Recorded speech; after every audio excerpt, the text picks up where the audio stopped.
A Fox News alert. At least 13 protesters arrested in Portland with Antifa violence on full display. Let's go, coward. Oh, let's go. All up there. All up there.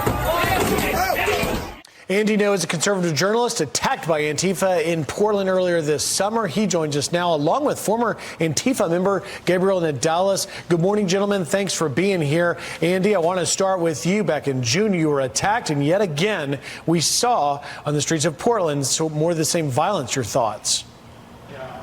Political violence is routine in Portland now. Yesterday was no exception.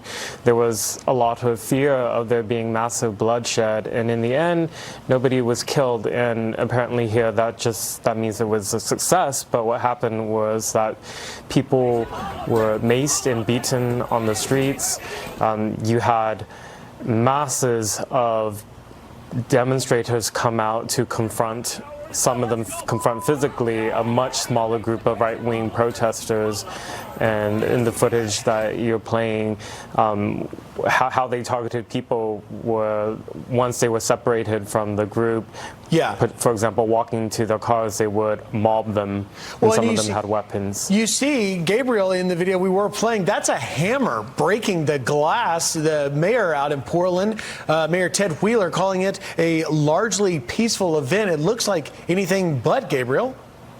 Yeah, but honestly, Ted Wheeler is just playing defense right now. He's on full PR mode. Remember, he put out 1,000 officers in the streets of Portland to prevent violence. They had one goal, and it was to prevent violence. And yet, we still saw it from Antifa.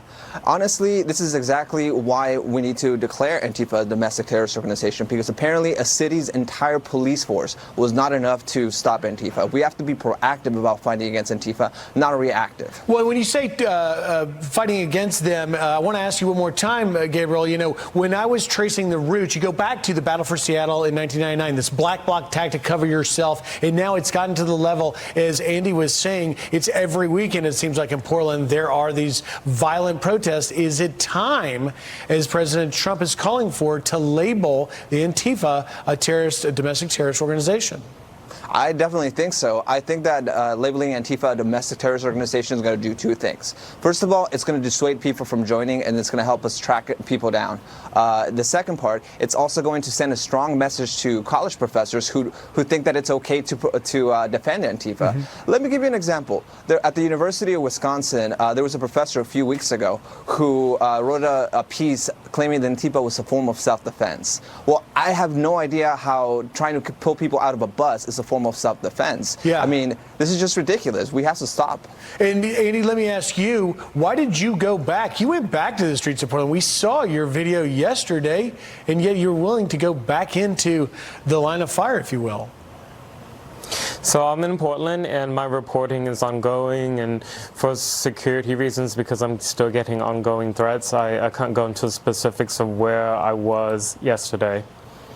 And your thoughts, Andy, on the same thing Gabriel was weighing in on whether or not, let me show you President Trump's tweet very quickly. Here's specifically what he says, and we'll just put it up on the screen if we can, if we have time, where he says, major consideration is being given to naming Antifa an organization of terror. Portland is being watched very closely. Hopefully the mayor will be able to do his job properly. That's a reference, Andy, to the fact that there's no law really with which to prosecute those that attacked you. You think it's time for one now?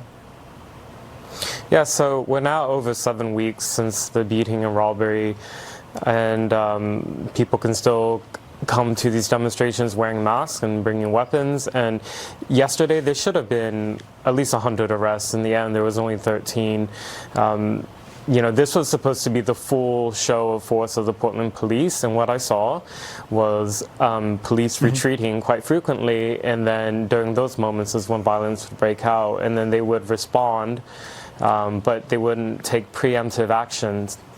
Gabriel, I want to ask you, you had a great op-ed on FoxNews.com about what it's like to be a former Antifa member, but there's a lot of young people out there that are maybe just starting to get their feelings on where they fit in the world, and they may be attracted to this anti-fascist movement. What would you say to would-be young people that might try to get involved now?